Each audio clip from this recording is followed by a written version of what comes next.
Hey, what's going on, you guys? Welcome to another episode, family. I'm so glad you guys are coming back. And as always, y'all know what time it is. Get your pen and paper out because we not only bring you education and information, but we bring you real life. So, this guest is coming on. I'm so excited that she's going to be able to just fire you up on the things that she's doing. So, let's get locked in. What's going on, Jori? How are you doing? Yes. What's going on with you? I'm doing well. I'm doing well. Can't complain. Yes, yes. Just working the plan, working the strategy, staying balanced as much Come as on now. possible.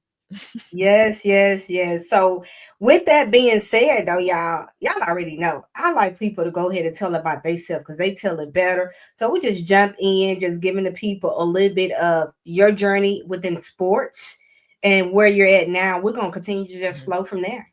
Yeah. Well, it's a long journey, for sure. But it started. I'm born and raised in New Orleans, Louisiana. Started down south. Had a 3 years old, couldn't dribble nothing. Telling my family that I was gonna play basketball. So it started with a manifestation, as I call it, when I look back.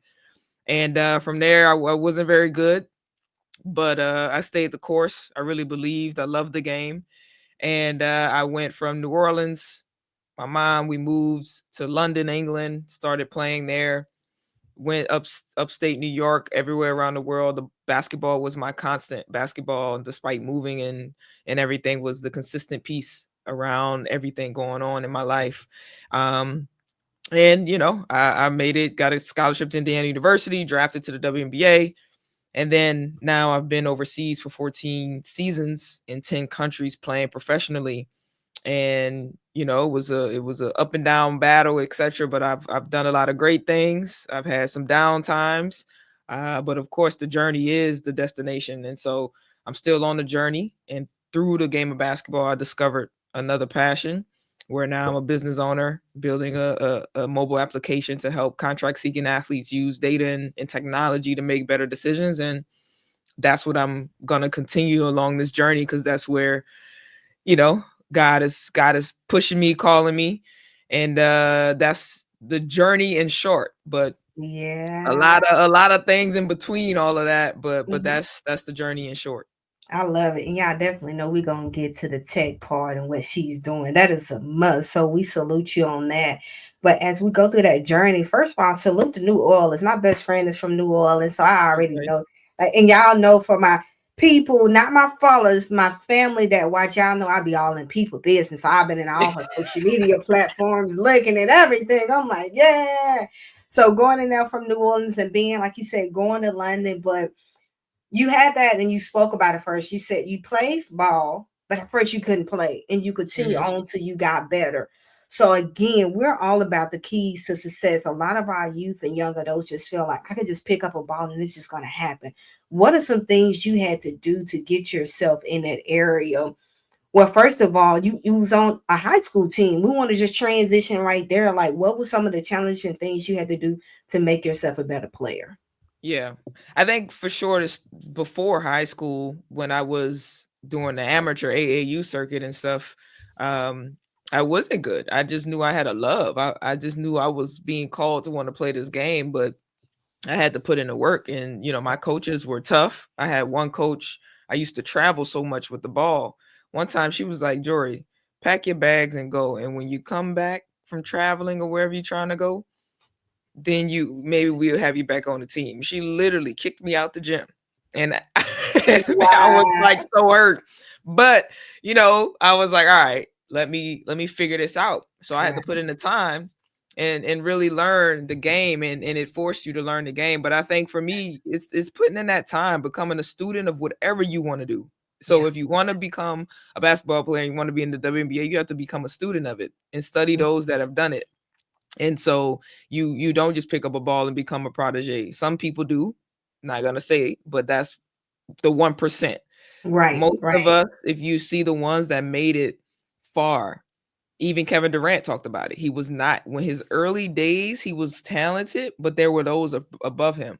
He Mhm. outworked them. He learned certain skills, and then he became the best. So for me, it was really understanding that I didn't know, and I was humble and I was coachable. That was a difference between other players as well. I was coachable. I listened and I put in the work. And as I got older, obviously I knew what to listen to, take Mhm. it in, and what to throw away. That's what you learn when you get older and get a little wiser. But for me, it was all about being coachable, being humble, and being a student of what I said I wanted to do and who I wanted to become.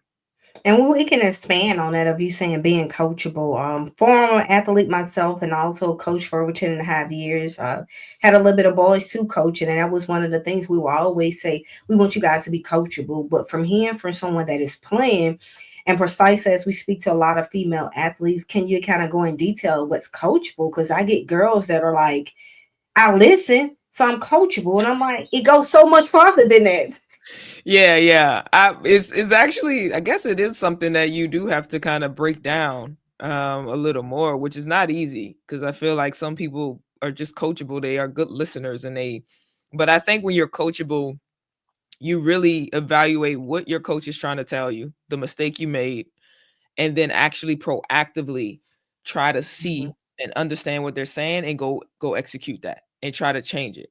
Definitely. You're coachable when you can listen to the feedback, and you can be coachable also from a teammate. A teammate could be telling you backdoor on that cut because it's open. You're coachable because I can hear you. Let's try it and let's see if we find success with it. And so for me, being coachable was I was open and curious and I wanted to take in the knowledge and then apply it to see if it worked for me. It's not saying you have to do only what this person or that Yeah. individual tells you, but it's you have to let that knowledge come in, try it, and then see how it affects you and does it lead you to success. And I think being coachable is good because you don't block, as they say, block your blessings. Sometimes you could block knowledge that's going to help you be great and you don't know it all. And so that's what I feel coachable looks like, being able to receive the knowledge and then apply it.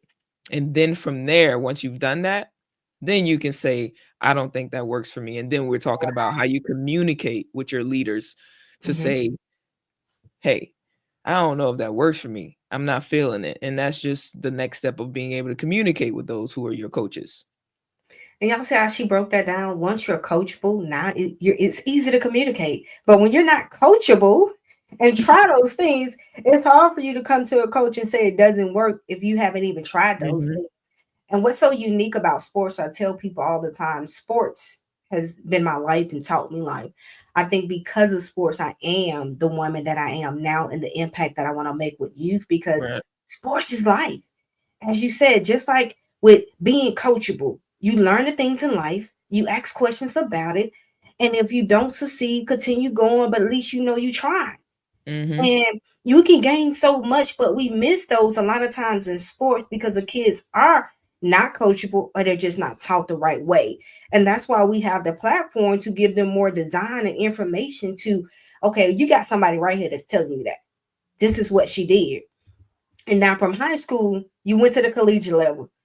You've changed a lot of things. Your name is known down on that collegiate level. So can we speak about that of where you went, the things you did, but also it was a next level of some challenges that you probably had to go to just to make your name known there. We're saying like to get to the college level, the Yeah. And challenges. then as you got to the college level, what was the things Mhm. that you had to face to stay there with all the different accolades that you made there? Yeah. I mean, to get to the college level, for sure, everything is a little bit heightened. So now it's this, does she have the IQ? Is she athletic enough? Is she fast enough? Does she have the mindset? Is she ready to be able to balance school and you know basketball, which some people don't talk about that no more, but back in Come my on. time, academics and basketball was talked about a lot. That was the thing. So it was more so the challenges of preparing me mentally while I was in high school. My coaches, demanded for me as being a leader, a captain in high school. Okay, let's see how you respond to certain stuff. Yeah. Let's see how you can make your teammates better. As a leader, it's not just about you being whatever, all American or scoring points. How can you make that seventh man come on the court and feel confident and also help us win games? And that was what in high school, I think I appreciate my coaches, not only that, my parents at home, of really demanding that and setting that standard. Like if you say you want to go to this level in Mm, high school, show me you can be a mhm. scholar athlete. In high school, show me you can lead your team and not just put them on your back physically and scoring, but also lead by empowering those around you. Yeah. Um, and I think for me, it was challenging, of course, because again, you have to learn to build trust with your teammates. You have to learn to see their perspectives. And that's not easy when you know you trying to chase your dream.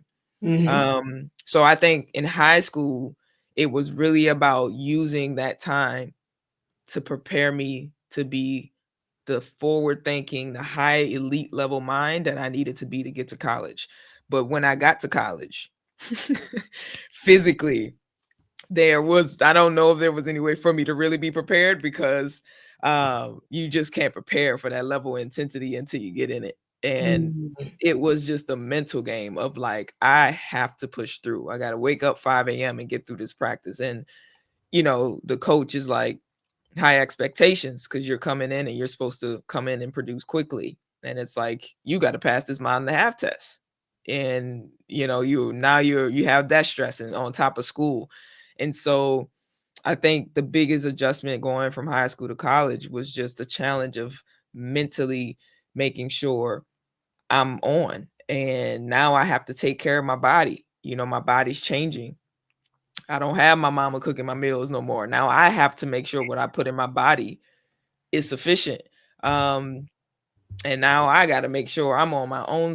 I'm on the team schedule, but when I'm in my own space, I'm living alone now. Yeah. So all of those things I had to kind of go through, and then I gained like 25 pounds my freshman year, and so I remember from there I had to like really figure it out. So my freshman summer, I had to like really figure out my nutrition, get in the gym and lose all that weight. And then, I did in my sophomore years where I came back Mhm. better than ever. But I clearly was like losing myself because it Wow. was just such a big adjustment Got it. to make. Definitely, and definitely want to stay here at that point of heard you say the mental part of it, because again, we don't talk about that, and Mhm. that's things that I really want to highlight when we're talking to athletes, like because so many feel alone. Like you said, the mental part. I know in high school, going into college, my freshman year, depression and anxiety was crazy for me. Like you said, I went from a high school that barely had a gym to going to college with girls bench pressing, and I'm sitting here like, what they do that at? And I'm calling home like I don't think this life for me right here. It's a whole different story. So Mhm. just hearing you say that and going more on that, like the mental part, how did you work through that and how was it just getting over that part of, man, I'm really not what I thought I was? How did you Yeah. approach that? I mean, well, one, I can't imagine those players that I did lift and do things in high school, so I was a little prepared. So I can't imagine those that didn't do that in high school. No, That's a we didn't little even have a doggone gym. yeah, yeah. I No, cannot imagine it that. I was a wasn't. different level with me. We was going out there. They had us here in Birmingham. We was just lifting cans and stuff. Right. They had y'all out there just we got closest thing that y'all could find with some weight Just on it, pick it up and go with it. We was like, yo, come on now. Yeah. man. But no, the mental part is hard. Is really a lot of podcasts truthfully have this question, and I swear it's like we definitely need more round tables to just be able to Yeah. share stories because it's so hard to condense it. But you deal with as everyone talks about imposter syndrome. Do I belong here? You deal with you're coming in, you got juniors and seniors that they trying to keep their spot even though you're on the same team, but they trying to show you That's so that you not it. They want you right. to feel that way, especially if you're coming in confident as I did, but I was humble, but I was always still confident in what I Uh-huh. could do. Yeah. And I think then the second thing is just not fully owning who you are. And I think it's a journey, because in college I knew who I was confident, but it's like you still come into the space like, do I know who I am? Like, can I Mm, do this? Like, what do they think of me? So now your mind just constantly thinking like, so what the coach thinks, so what the assistant coach thinks, like, do they want to send me home?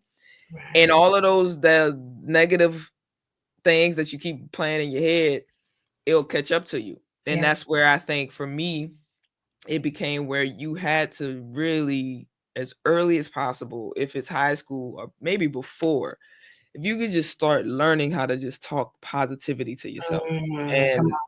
just start talking like, I put in the work, so I do belong here. Yeah. Because everyone else that I've heard that put in the work, that wasn't the best or talented, they were able to reach their goal. So that means is, it doesn't matter who claims this person's all America, they McDonald's, or they gonna be the GOAT.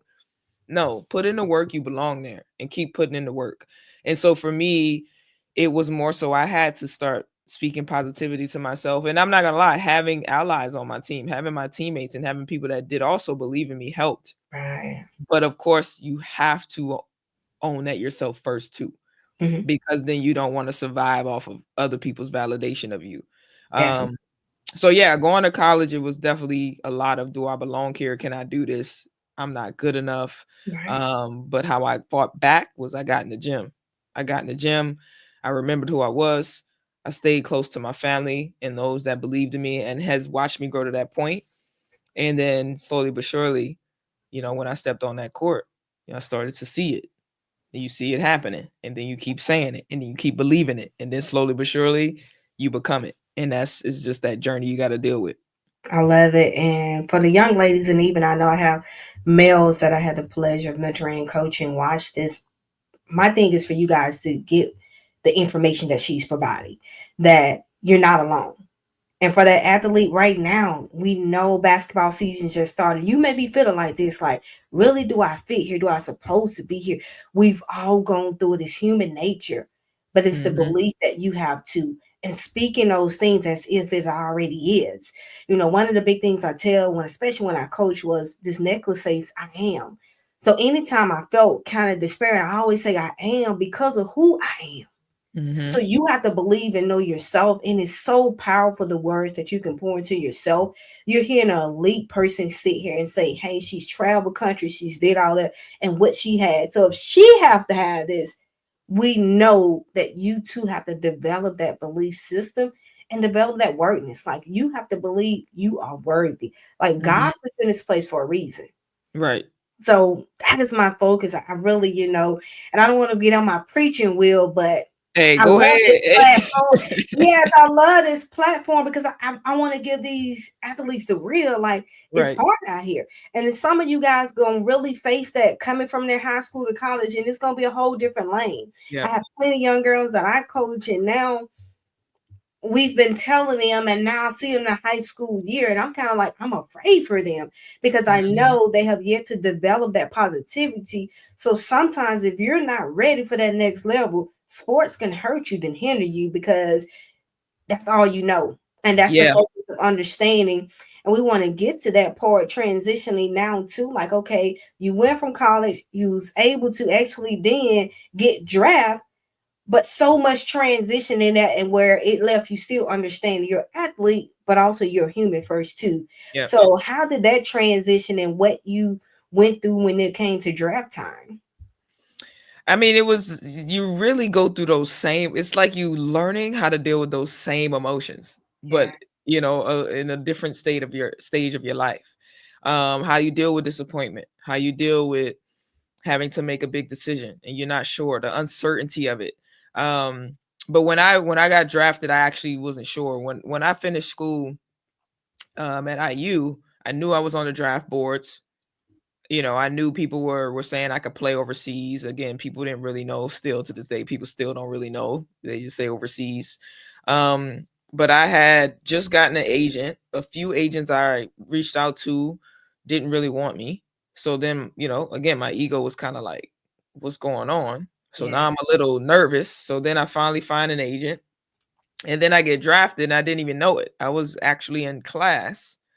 Um, and a student was like, hold on, Jori just got drafted. I'm like, what? So I Wow. got drafted. Agent called me right away, and then I'm gearing up, onboarding to the Phoenix Fever, Indiana Fever. I'm supposed to go do a workout, get to the gym, everything locked. The real feeling I felt when no one was responding, etc. I just immediately, that trauma was ghosting. They Mhm. ghosted me. That's what really happened. Um, so I was ghosted. Didn't know, not hearing from nobody. One of the girls that was a manager for IU also was one of the ball girls for Indiana and a manager. So she let me in. And then I find the coaches at the time sitting there looking at me. The thing was, they knew that they had did a trade. And so instead of just like let me come work out and just tell me, look, you're gonna be traded tomorrow, they tried to just ignore and ghost. And so dealing with that's my first experience going into this pro world. I was like, what? This is crazy. So it was the hurt of the ego, feeling like I didn't get my chance, and now I'm about to get on the plane and go to Israel. And my family's tripping because my mom like, Israel? Like, where you going? Yeah. So it was a different type of emotion. It was a different type of disappointment. It was a different type of, I need to prepare myself, Mhm. Mhm. not only to be aware of my surroundings, I'm no longer in America, but also to figure out this business Right. because I want the best for my career, but I have no idea and no one to really who I trust Yeah. around me. And so I think the jump from going to college was trust. I had to learn how to get over the traumas of trust being broken, Mhm. and not really being in spaces where you felt you had allies. That was the biggest, I think, thing that I've constantly and still try to get over because people don't get it. As you say, sports could hurt some individuals. Now sports could hurt kids way younger because now they have NIL and all of this. You have to figure out how to get with the right people in your Right. circles, because when we talk about mental traumas, we don't know that as coaches, as managers or middlemen, they cause trauma Yeah. because of broken promises or things, the way they act or they treat you. You have to remember that stuff is affecting you. It's not something in the sport world that's just like, oh, you bounce back. No, that stuff affected you. You have to process it and you Mm. have to accept that it made you feel that way so you can release it. And so I think going to the pro world, the biggest challenge mentally was like trust. What I'm gonna do, trust in myself, getting more connected to my intuition, um, and just being able to be adaptable. I'm in Yeah. different countries and I don't know sometimes where I'm at, so I gotta adapt. And that took time, but it required that being curious, getting Mhm. outside the box, and then more than ever also being coachable. Cause now you gotta really rely on other people to try and teach you and tell you how the way of this world, these worlds, these countries work. Definitely, because you're talking about 10 different ones. So, like, currently, where are you with your sports? Where current, I guess, country Yeah. you in? Yeah. Right now I'm in Spain. So I'm in Ferrol, Spain, right now, which is north. I'm on the north of Portugal. So, it's on the coast. I'm right Mhm. north, right on the coast. On it's the Atlantic Ocean, is it? I think that's, yeah, the Atlantic Ocean. It's So one of those. So how yeah. has it been? Look, like how has it been though in that pro world, as you say, doing that part, just playing because WNBA is growing, but it's still so many that have not got the opportunity. We just got to be real about this. That are amazing players as yourself that has gotten the opportunity. There's not enough teams, so with the growth to get more to be here. But I've also seen some disheartening things of a lot of female athletes that are over there playing and they are in horrible conditions. Hmm. So how has it been for you being overseas and playing? Yeah. For me, truthfully, I've really been blessed. I've had things where, I've had a few teams, one or two, where I didn't get all my money. So, but not a big amount like some that have, like a lot of people have. I've never had outrageous conditions of my housing and stuff. I've had old cars, of course, but it's Europe, and so sometimes in the contract when you have a car you might get an old one or Mm, two times. So I have had that, but again, I've truly been blessed. But again, it's there's still things where, you know, you got to push for stuff to get in your contract. You come there, things not ready. Dealing with agents. I've gone through 5 different agents, trying to navigate this space and figuring out who I can trust and learning this game and how they move. Yeah. So for me, I think the overseas space it's an opportunity, but because the American talent operates in silos, it does leave room for us to be taken advantage of more.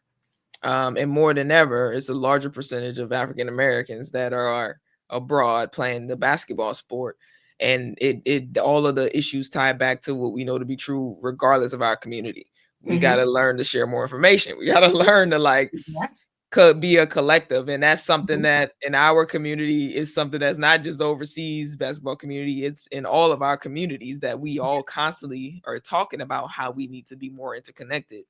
um and those are some of the things I think, as the basketball players being predominantly African Americans abroad, that we need to be more aware, because when it comes to contracts and comes to not getting the right living conditions, I think it is something that, because we're so isolated in our business matters, we can easily be taken advantage of because we're far away from home and we're in their countries, we're in their territory. You know, and if you compare that and use an analogy, like you go in somebody else's hood and you by yourself, you know that that's street game right And there. they know you by yourself. They see you by Exactly, and yourself. everybody in the Yeah. community watching you. So it's like, Hmm. if we put it in that terms in that way, Definitely. what would you be doing? And that's how we do. That's how we're coming when we come in these streets abroad.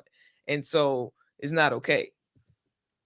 And I go to that's what has led up to the work that you're so passionate about and what you're doing now. So if you can just elaborate and tell the people about what you're doing, because just reading and everything, I know you started this passion project because of those things. So definitely it's needed that more people know about what you're doing. Yeah. So yeah, WeVolve came from my personal mantra, willingly evolving. And I just took the word and I was like, look, as technology's growing, sports betting's growing, NIL, athletes need to willingly evolve collectively.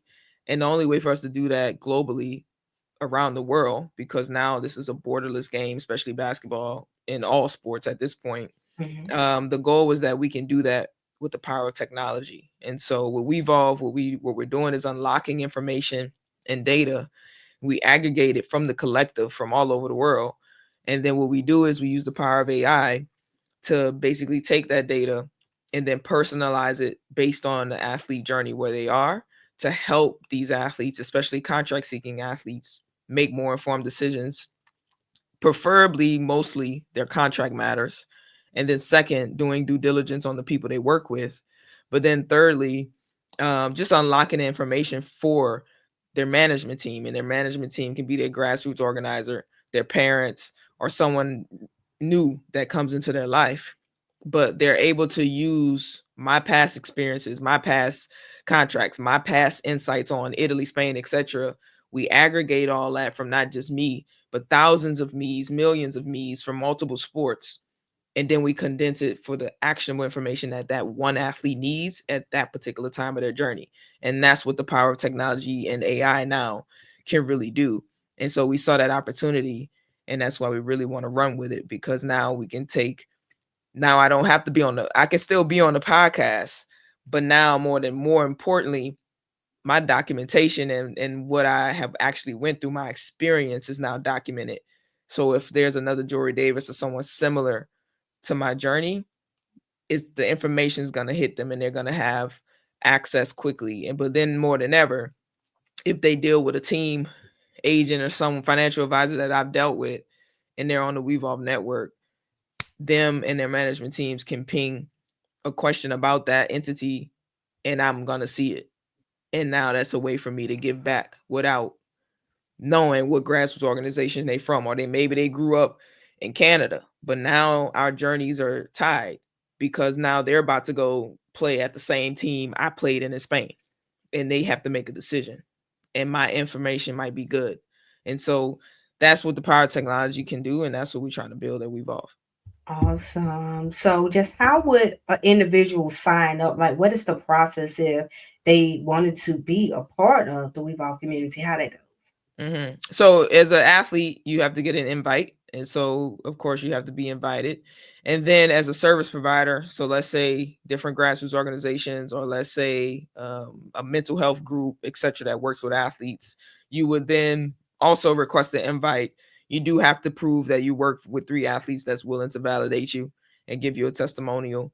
And then once you're on, you can subscribe to have a premium space where your members and your network is private, but then also you're able to engage market to the rest of the community as the athlete community grows across football, esports athletes, handball athletes, etc.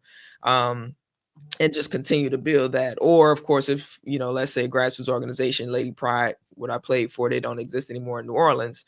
It could be where me and all the other players that have played Lady Pride and the new players are in this private space, and we continue our own alumni Oh, type vibe instead of waiting on the colleges to figure that out, and so we have those two areas of the app where it can be a group that comes on that still wants to engage with the community, or an individual athlete can come on, but you mhm. have to be invited, and then you can also be invited by your network leader or your grassroots organization leader. And is this a paid subscription that you have to pay for? So for the athletes, you have a action based freemium. So you have to give to get. So if you want it for free for the freemium base level stuff, you have to also give certain things. So I have to give if I want to see certain stuff. Right. That way we can keep, give to get, give to get. You want to see something, then give your knowledge. And then there is a premium subscription for players if they want more of that legal help with the bot, being able to engage, get automated notifications, utilize our templates and stuff like that. When they're more so probably really trying to get into that space, we will start to have where they can find jobs, different types of stuff on the platform, and you will have to be kind of like paying your dues. I look at it as like a frat sorority model. It's more so you're paying your dues so we can keep making this thing work. And then for the service providers, they do have subscription model for that SaaS solution that they'll be able to engage, market, build out their communities on the platform. Got it. Love the information. Yes, yes. I know everybody clapping in the background. We don't got the clapper, but awesome. I love what you're doing. Most important, I know I've been looking into tech. Has a mentor, and she does a lot with AI. We always talk about how females, especially black females, is only like 17, 16% in there. So seeing what you're doing is just amazing and well needed to provide a community. I'm so big on community, and as my brand go is Doers culture of Mhm. just being around different people that are really doing significant things. So many of us talk about things, but I'm always like, okay, when it's done talking, what are you doing? And you are Right. definitely a doer in yours and making sure these athletes get the information because we don't talk about enough.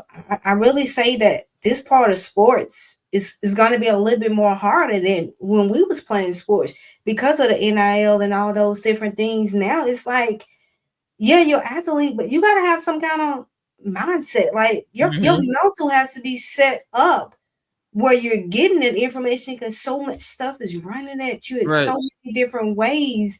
And I also tell coaches when I'm doing speaking engagements, like the mental health needs to be at the top Yeah.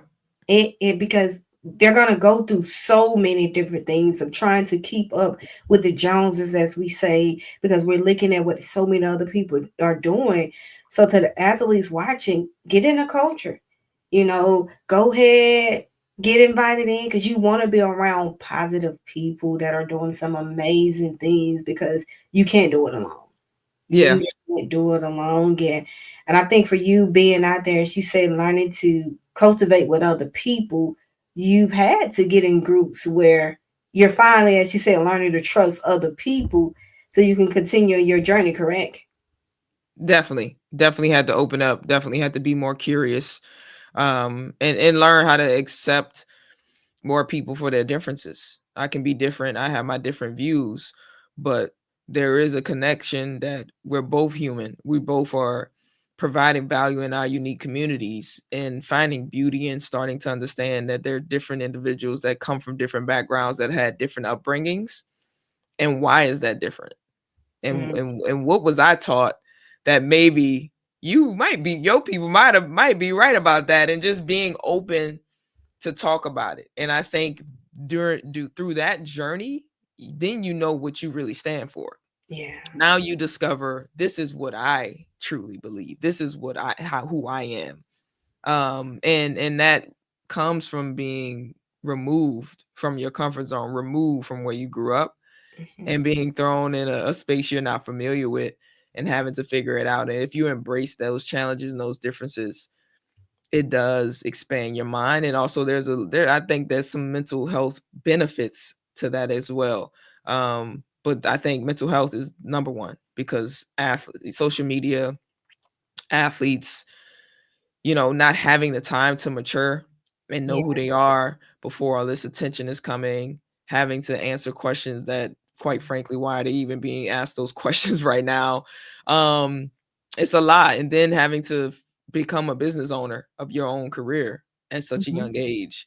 Um, it's a lot to manage and juggle. And I just hope and pray that there are more communities like yours coming about, because they need allies. They need people to say, look, I got you, non-biasly.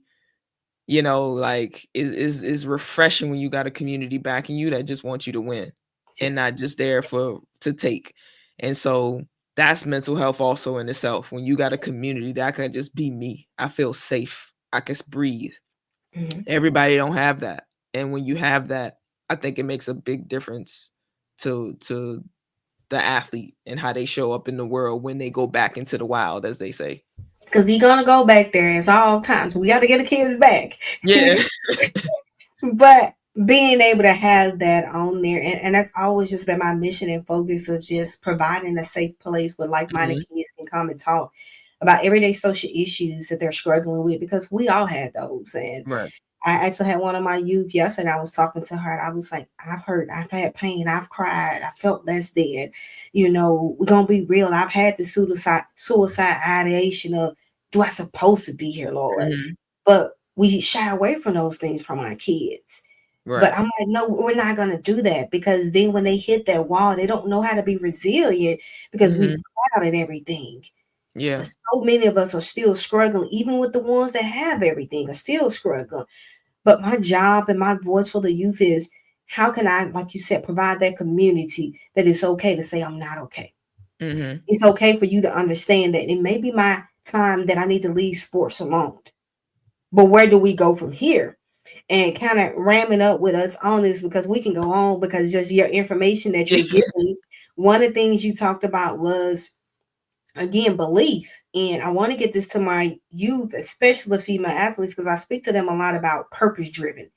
And Mhm. one of my parents was like, well, Coach Perry, you started a little too early about purpose. And I'm like, I don't, these are high Yeah. school girls, of how important it is to identify who they are as an individual and know their purpose along this journey. Like how important it was for you and how have that helped you? Yeah. I think for sure, being childlike, they talk about that in the Bible, first of all. And so for grown-ups to say too soon talking about purpose, I think there's power in listening to the child before the world and society gets to them, to Yeah. better understand what their purpose might be. Because most likely they might be talking about it because they're still more connected to the source than the older generation. Yeah. So I think it's never too early to talk about purpose. I mean, you don't know when the spirit or whatever might touch someone's soul and say, this is what I'm gonna do. Hmm. And I think it's very important, again, to have those communities and have those leaders that are um, paying attention and really invested in the youth, to be able to spot those talents and spot that light and empower them to follow that. Um, for me, I think, like I said, at 3, I don't remember, but my family and where I grew up, in New Orleans, they, they was all for whatever I was saying out my mouth. And at 3, Right. I was saying, I'm gonna play basketball. I'm playing it at the highest level. And I know a lot of people say, I'm gonna play basketball, kids, but I stood firm on that year after year after year, 3, 4, 5, 6. So for me, I wasn't good, but I was saying it. And my family, all right, baby, what you gonna do? My grandma got me to go. And it was like, that's what Jori's saying she's gonna do. So we're gonna support her. So I really believe that it's speaking, letting children speak things into existence, and don't let the older generation of their what they haven't been able to do and what they see as barriers to get there. Yes, there was barriers for me to get there. I couldn't even dribble. But look at me, I'm here. Right. So the key is to let the youth say, follow their dreams, explore. They gonna go through their journey and figure out, that was not for me. What's the Hmm. next thing? But through that process of my family allowing me to speak what I wanted to existence and showing that they were gonna support me into what I said I wanted to do, now helps me to have that endurance and that resilience and that inner, knowing and Right. trusting my intuition in everything I do now as I go into other ventures. Come on. And that's what I think the beginning stage, as you said, saying, "Are we talking too soon about purpose?" No, no, no. I don't agree with that. I think yes, it scares grown-ups to say how they know their purpose. Why? Because you haven't found yours. Come on. So so Quiet. I think, it's a mix of we can continue to talk to the youth, which is important, but it's also important for the other side, the grown-ups, to also pay attention to what are you speaking. Right. And purpose, is something that can be discovered, or sometimes you might come here and you already got it in your spirit and you know it. And Yeah. so I think it's again important that who's ever molding, taking care of that young talent, um understands where they coming from and know how to take care of those individuals, and have the things set up to do that. And so for young kids that's thinking about, I think this is what I want to do, trust it. Trust it. And that's just part of the learning process of knowing your intuition. you That's gotta the process. you gonna make some mistakes, like, oh, that was not the message that was trying to get through. And then you're gonna Right. see some of them were. And no one can do that for you or teach you that. Yeah. There's no way around it. Hmm. You're gonna make mistakes, you're gonna, fall off sometimes, but definitely trusting it and just hoping the people around you, again, don't let you fall too far down. Come You on. gonna fall, but they got the band-aids ready for you and we good. So they got the band-aids ready for you. We gonna scrape you back up and get you right on there. Right, right. You gotta have Man, those people. definitely. Well, I thank you so much. I always try to keep it at a nice time frame because, you know, they be want people to come back, and I know most definitely got to have you to come back and give more information, Sure. especially as veering of where the WNBA and so many other sports are Mhm. heading with. We having flag football, the rugby, and all. It's so much is going now, especially with athletes, but primarily in female athletes. And I'm just so excited for it to continue to get more people on there. So as we wrap up here though, at this session, is anything you want to leave them with? I know you just left them already with making sure we're gonna have the band-aids, but anything else you want to leave them with? Following, how can they reach out to you, connect Right. to get into the community, if you can just leave them with that? Yeah, I mean, more so for the youth, more than ever, really, really learn yourself. Get off social media, stop scrolling. And I know it seems cliche, but spend time just being. Get back outside. If there's anything I could say I know my generation, I'm getting old, but get outside more. If it's just going with your friends and sitting somewhere in nature, but really start to listen to yourself, because you're gonna need your inner peace and you're gonna need your inner voice more than ever in this Mhm. society. And then if you're trying to reach a goal, like I said, study it and put in the work. There's no shortcuts. It's impossible. I tell you, there is no shortcut. I can promise that on everything I know. No shortcuts will be taken. So if you want it, you got to go the long way. Um, And yeah, to connect with me, I'm on Instagram, Jori Davis 32. I'm on LinkedIn. I don't know how many of the youngins have LinkedIn. Some pro players don't even have it, but I get a know y'all better LinkedIn. get in there. Y'all better Get get a in link. there. Get a LinkedIn.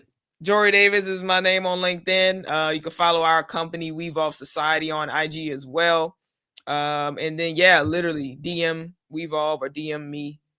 Let me know you heard me from the podcast, and then we chop it up. I'm very accessible. I'm not a stranger. Most definitely, and I can definitely agree with that. I know I've hit up a lot of people, and some people that's gonna watch this from LinkedIn. Yes, I DM you, and I ain't stopping coming for everybody. I'm okay with those. It's just the next opportunity till you call me, so I'm Hey. coming because it's an impact and it's so needed. And the passion, purpose that God has me, it got me with no fear. So if you Mhm. see me in your inbox a lot, it's okay. I'm coming back again till you say yeah. Stay Um, persistent. right. We stand on that as well. If you have any questions for her, man, make sure y'all hit it in the comments. Drop those. I will make sure she get them because they're gonna be on YouTube. So any information y'all just want to get more information about her, don't hesitate. Like you said, reach out, or you guys can reach For out on our sure. platforms. We're gonna make sure we get connected. But again, family, thank you for watching. Y'all know I love y'all, and as always, y'all know it's your girl, Coach Perry. Don't talk about change, be a doer change. Why? Because you For sure. deserve it. Y'all have a good one.